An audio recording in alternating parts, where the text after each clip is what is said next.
everyone, I hope you guys are doing good.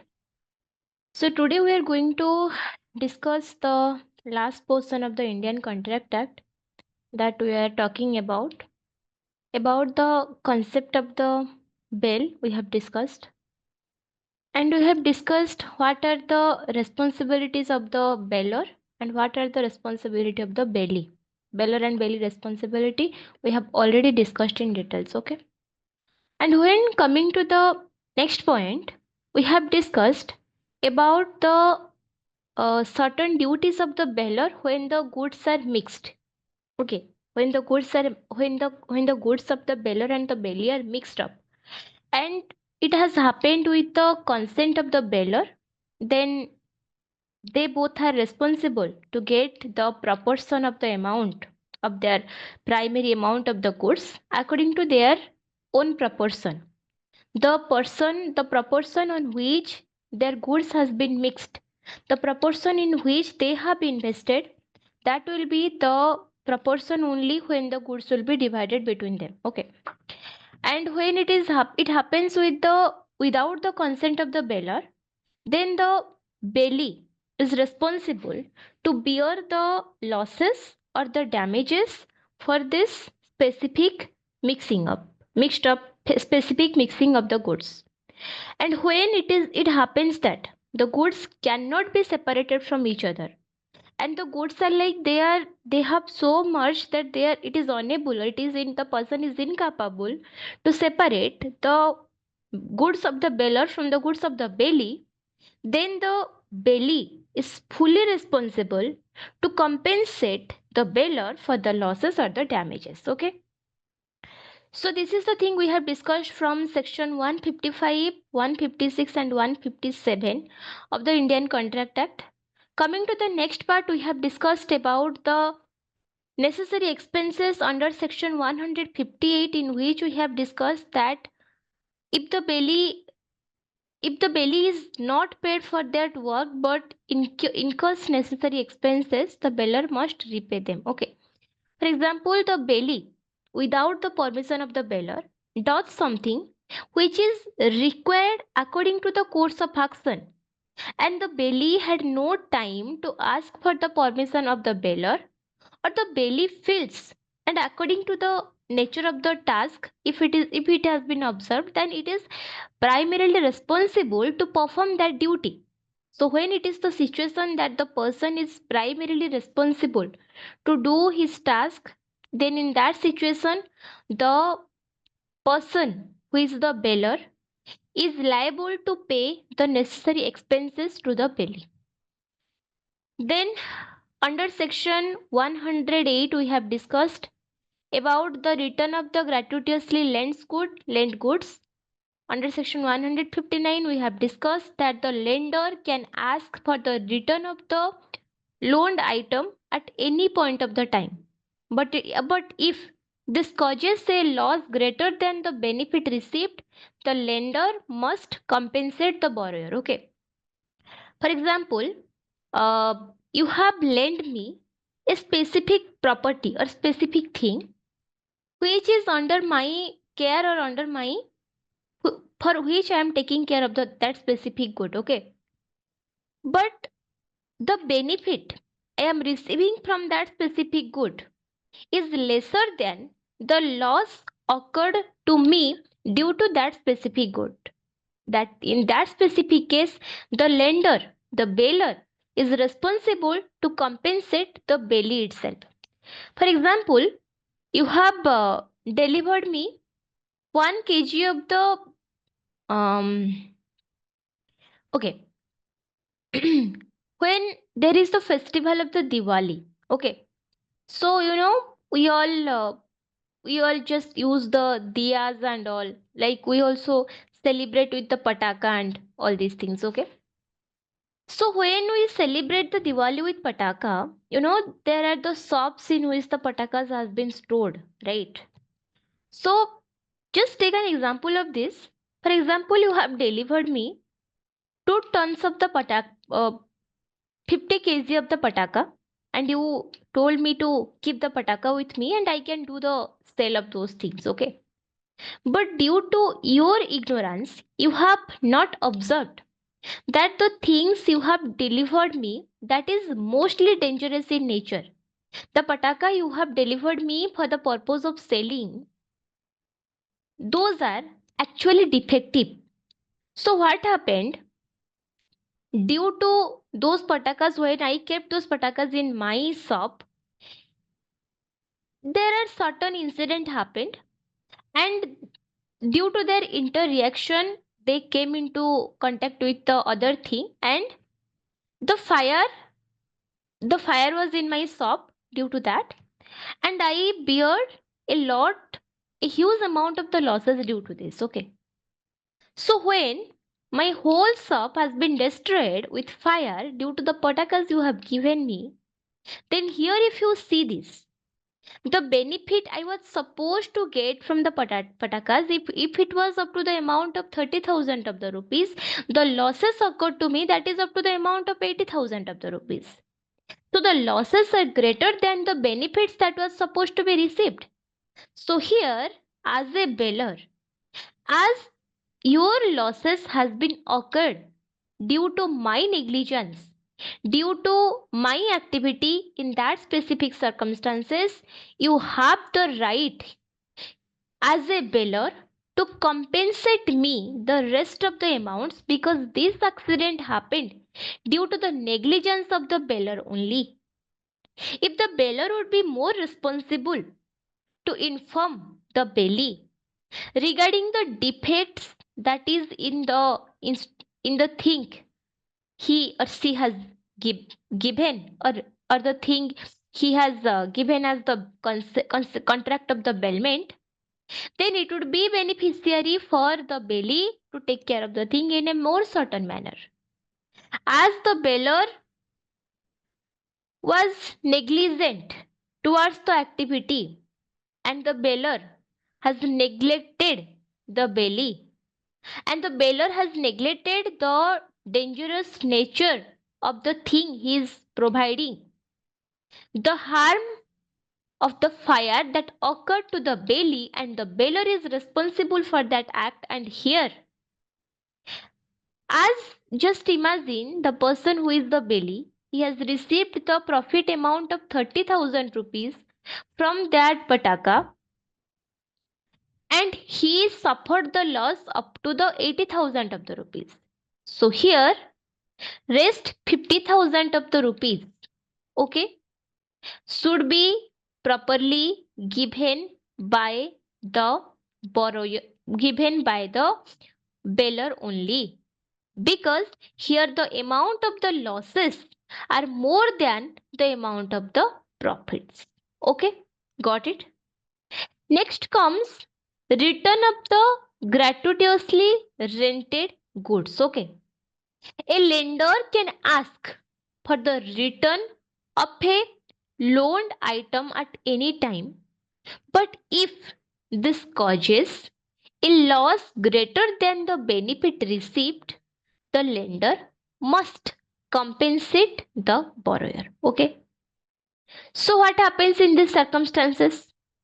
When we're talking about the gratuitously lent goods, so when we're talking about the gratuitously lent goods under section 159, okay, then in that situation, the lender can ask for the loaned item at any time. As I am the bearer of the good, as I have given you my goods for a specific purpose, I can come. Okay, I can come and ask you to give me back my own specific thing, and in return, you take something. You take the money, you take any kind of the thing, just give me my own thing, right? So the lender can ask for the return of the loaned item at any point of the time. But if this causes a greater loss or a greater benefit received, the lender hereby must compensate the borrower for the same. That means When we're talking about that, if the lender or the loaned item, okay, has been returned by the bailee and the purpose of the bailment is over without working for a demand. Okay, got it? So when we're talking about section 160, we need to understand that the bailee must return the goods once the time or purpose of the bailment is over without waiting for a specific demand that is in nature. Okay. So when we're talking about section 151, 161, it is talking about the responsibility of the delay that is given under section 100, 161. Okay. Coming to the next part, we have discussed about the section 161, which speaks about the responsibility for the delay. Okay. So according to section 161, if the bailee delays the returning of the goods and they are damaged, the bailee is responsible for the losses or damages. Okay. Then just take an example of this. If the bailee delays returning the goods and they are damaged, a bailee uh, is responsible for the losses or damages. Okay. So when we're talking about this, we need to understand that when the bailee delays returning of the goods and they are damaged. Okay, for example, here the bailee wants to return the goods or delayed to return the goods. And those goods, those things which the bailer has delivered, when what the bailee has to deliver to the bailer, they are damaged and lost. So in that circumstances, the bailee is responsible for the losses or the damages occurred. Okay. Then comes, so moreover, as the person who is the bailee, he is caretaker of the property. So when he is unable to do his proper duty and the bailee delays returning the goods, what he did? He delayed the returning of the good and those goods has been damaged. And the bailee is responsible for the losses or the damages occurred. Okay. So when we're talking about section 162, it speaks about the termination by death. Okay. So when we're talking about the termination by the death, it means that the everything will be ended with the death. No, a gra- a so when we're talking about the termination by the death, a gratuitous bailment that ends if either with the bailer or the bailee dies. So when we're talking about the gratuity of the bailer and the bailee, so when the bailment is gratuitous in nature, okay. So when the bailer and the bailee has the mutual obligations towards each other, that yes, we are going to handle this, we are going to manage this bailment, okay. So when this is the situation, then we need to understand that it ends with the either death of the bailer or the bailee. So when the bailer either dies or when the bailee dies, then in that specific situation, the bailment comes to an end. And this is explained under section 162 of the Indian Contract Act. Okay. Then comes your section 163, which speaks about the profits from the goods. Okay. And under section 163, it has been explained that any profits or uh, increases like the interest, offsprings, or animals from the goods must be handed over to the bailor unless agreed otherwise. Okay.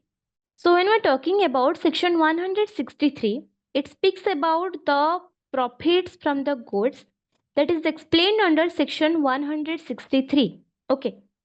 So according to section 163, any profits or increases, for example, if we're talking about the animals, interest on the property, right? So if there are any kind of the profits or interest from the goods, that must be definitely needed to be handed over to the bailor unless there is anything agreed otherwise. Okay.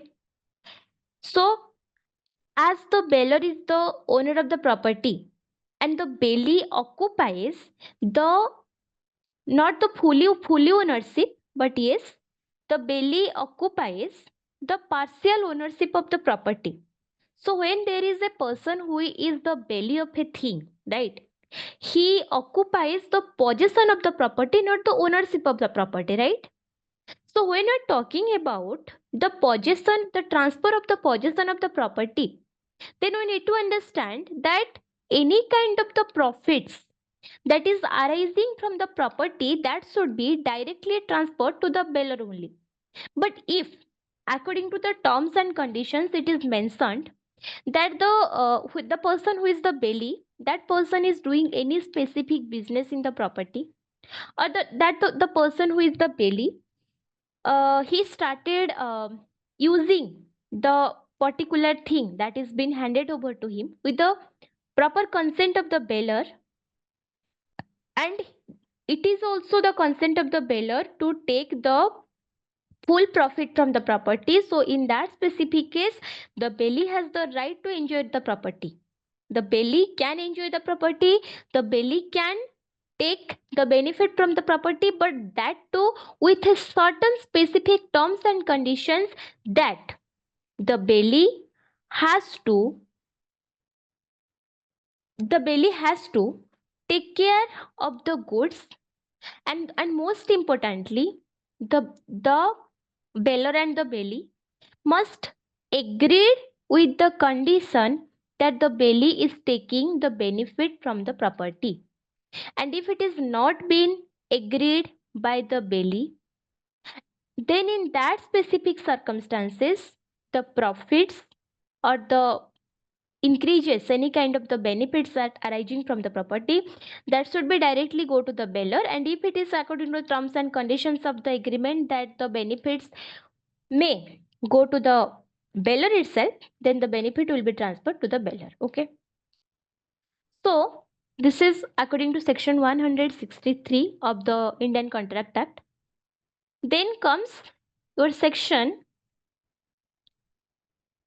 164, which speaks about the responsibility of the bailor.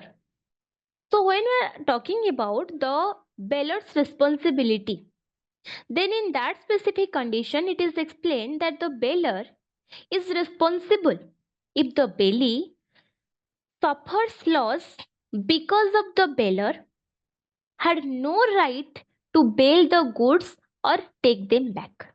Okay. For example, how could I make you understand? Okay. For example, this is a watch, you can see it. Okay. So what happened? This is my watch. I'm using this watch for my own purpose, for my own goods, own benefit. So there is another person B who has no right on my watch, because my watch belongs to me only, right? So I have all right to enjoy the property, to enjoy the watch by myself, not you. You don't have any right to enjoy the watch, right? I have the right to enjoy the watch because I own the ownership on the watch. For example, I have bailed you the watch. There is a contract of the bailment between you and me. You have taken my watch and you were using it for the purpose of the bailment. But here, I have not given you the watch as the bailor. Here, I am not the bailor. B is the another person. B is the second person. let's consider that B is my friend. B knows me. So without my consent, B took my watch and gave to you as a bailment. So you believed that B is the original owner of the watch, but hereby I am the original owner of the watch who is sitting here. You have no idea that I am the original owner, and you are thinking the person B who has given you the bell, or who did the contract of the bailment with you, he is the original owner. Okay. So when we are talking about the responsibility, right? So in that specific circumstances, under section 164, the bailer is responsible if the bailee suffers loss because of the bailer, and the bailer had no right to bail the goods or take them back. The person B, who is my friend, does he any right to take my property? The answer is no, because that person is just my friend. I have not authorized him to do any kind of the activity according to without my permission. I have not given him the consent to take my watch and to give it to you as a contract of the bailment. This was not my primary condition associated, right? So when there is a primary condition that the bailee is suffering loss because of the bailer, and the bailer has no right on the bailed goods. The person who is B, who is my friend, he has bailed you the property as a contract of the bailment. He is the bailer, you are the bailee, but I am the original owner here. B has no right to bail the property, but still he did it. So here in that circumstances, as a bailee, you are suffering the losses. So in that specific circumstances, the bailer is responsible to compensate the bailee for the losses or damages. If you are suffering any kind of the losses, here as the owner of the watch, I am not responsible to compensate you, because this thing has not been happened without with my permission. My friend B, who has taken my watch and given it as a contract of the bailment to you, he has not seek any permission from me before taking the thing that is this is your thing. Should I do a contract of bailment with this? No, I have not given any permission for that. So, as a bailee, the person who is a bailee, if he is suffering any kind of the losses or damages, why should I be responsible for that damages? Why should I, as the owner of the property, have to compensate for that goods? No, I don't have to. The person who is acting as the bailer, the person who did this activity without my permission, that person is specifically responsible to compensate you for the losses or damages that you have suffered. Here, if B is my friend who did this activity, then B is responsible to pay you the compensation for your specific losses or damages. Got it? Then comes section 165, and this speaks about the bailment by the joint owners. So where there are the joint owners of the property, okay, in that specific circumstances, the bailee can return the goods to one joint owner unless there is a agreement requiring consent from all. Okay, for example, uh, there are two persons, A and B. They are the joint owners of a specific thing. Okay, so when A and B are the joint owner of a specific thing, in that specific circumstances, the bailee, when the time completes or it is the time to return the goods, the bailee can return the goods to one joint owner, not to both of them. To whom? To one joint owner. Unless there is an agreement that requires the consent of all. Okay? So hereby it is explained that when there is a contract of the bailment and there are the joint owners who are available in the course of the contract, then in that specific circumstances, then the bailee has the right to return the goods to one of the joint owner unless and until it is according to the nature of the contract that it has to given back to the both of the joint owners in all together. For example, there are three joint owners in a property. There are four joint owners in a property. So A, B, C, D are the four joint owners in a property. Okay. So hereby, when the bailee is returning the thing, returning the good, then he can return it to A or B or C or D, any one of them. If there are two joint owners, then the thing can be returned to either A or B, to any of the party. It is not fixed.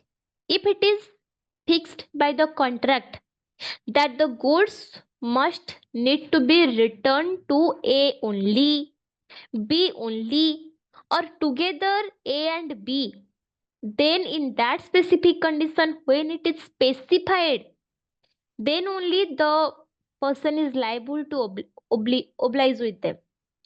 But if it is not specified to whom the things should be given back, then the bailee has the right to give back the property or the thing to any of the joint owner. Got it? Then comes section 166. It speaks about the redelivery without the title.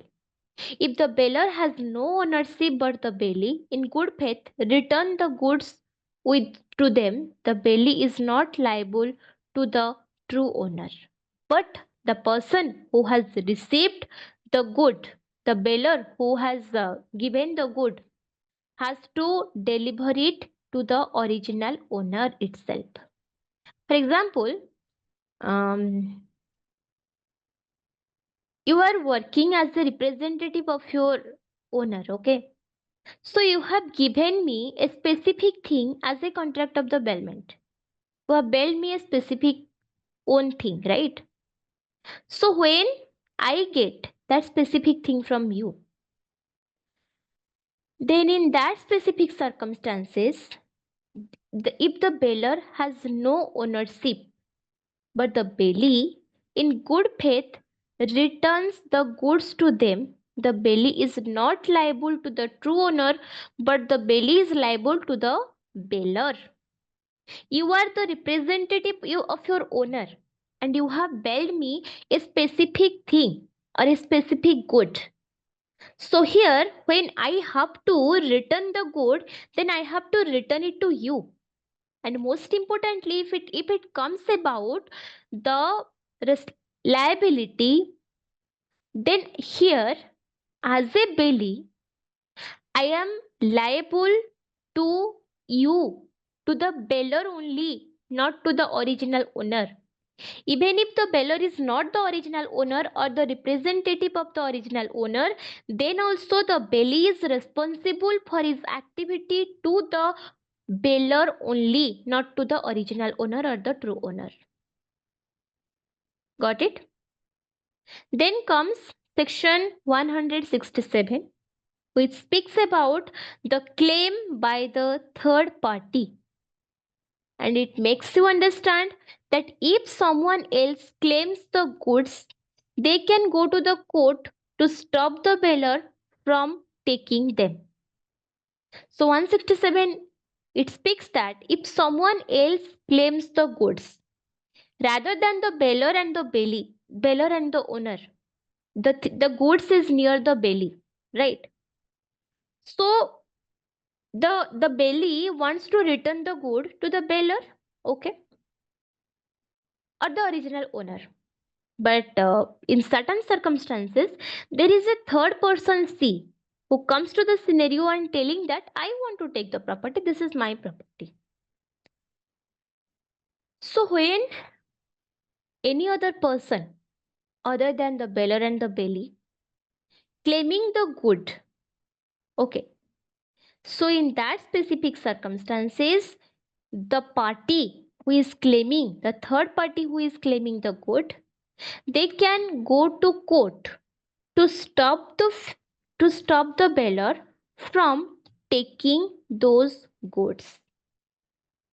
If the beller is claiming the ownership on the goods and the beller wants to receive the good, but there is any other person, any third person who is demanding the ownership on the specific thing or the specific property, then in that circumstances, that third person can go to the court of law and claim that this property belongs to him and the beller should not receive the thing from the belly.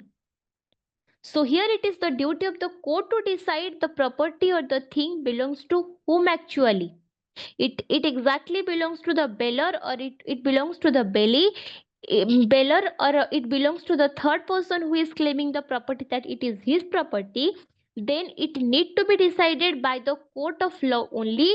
The person who or the third party who claims the right on the specific property, he has the right to do the claim on the property and on in the court of law, and it will be decided by the court that the property belongs to whom, the beller or to the third party, and accordingly the goods will be delivered. Got it? So coming to the next part, under section 168 and 169, it speaks about the finder of the goods. For example, one of my item is lost. Any person has received the specific good, then what are the rights of the finder of the goods? Who is the finder of the good and what he or she can do? Let's understand this under section 168 and 169 of the Indian Contract Act. So when we're talking about section 168 of the Indian Contract Act, then it is explained that a finder cannot sue for expenses but can keep the goods until it is compensated. So under section 168 it is told that the finder cannot sue for expenses. The person who is the finder of the good, he cannot sue for the expenses but can keep the goods on, until it is compensated. For example, I have uh, received a golden ring. Okay. So there is a, like, I have received the good of the golden ring.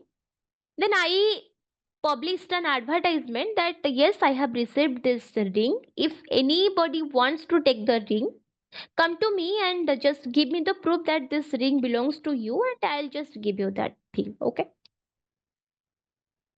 So here,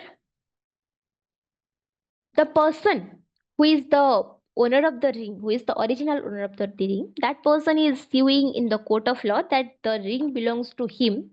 And after the specific suing in the court, he is receiving the ring from me. Okay. This is the thing, the first thing. But for example, the person who is the finder of the good, he is not been compensated by the person who is the owner of the thing. Then in that circumstances, he can keep the goods until he is been compensated. If this is the ring I have received, and and behind this ring I have expensed up to the amount of 15,000 of the rupees, then I have the right to keep the ring until the time I have get compensated from the specific ring.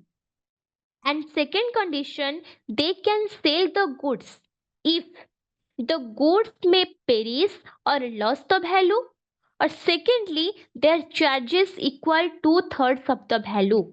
The first condition, the person who is the finder of the good, he can sell the good. In what condition? The first condition is if the goods may perish or lose the value. For example, there is a truck of the vegetables, you know. So hereby it is seen that there is no particular owner of the good is coming and claiming the property. So when there is no specific claim on the goods, it is clearly seen that those are vegetables, dude. The vegetables is going to be destructed very quickly, obviously. There is no way to keep the vegetables on a very long time period, that yes, who is the finder of the good will come and he will take the vegetables. The goods cannot be kept for a long time period, or if it will be kept, then it will be destroyed. The value of the goods will be lost. The goods may perish, it might be rotten, it might be destroyed, or it might lose its value, because the once the vegetables is rotten, no one is going to buy it, right? So in that condition, the person who is the finder of the goods has the right to sell the good, and the person who is the owner of the vegetables, he can take the money that is been received by the selling of the goods after compensating the damages or the losses that has been occurred due to the goods to the finder. He can take the money from the finder of the goods. And in the second situation, their charges equal to two-thirds of the value. For example, I have received a truck of the vegetable. To keep the vegetable secured, I have expensed the amount of 30,000 of the rupees. Just for example, 30,000 of the rupees. And the cost of the vegetable, that is uh, up to the 45,000 of the rupees. So here the amount or the charges that is up to the value of the vegetable, and the charges that I was supposed to get from the vegetable, that is equivalent to the two-thirds of the values of the good. So hereby I have the right to sell the goods, because I have expensed the amount up to 30 to 35,000 of the rupees, and the goods is altogether up to the 40,000 of the rupees maximum. So here I have the right to sell the goods and take and to compensate myself first for the losses I have occurred. Then I have the right to pay the original owner up to the amount which he is supposed to receive from me. So this is explained till section 168 and 169 of the Indian Contract Act, that is about the right of the finders of the goods. The next section onwards we are going to discuss in the next class. This is all for guys for the today's class. Thank you. Bye bye. Take care.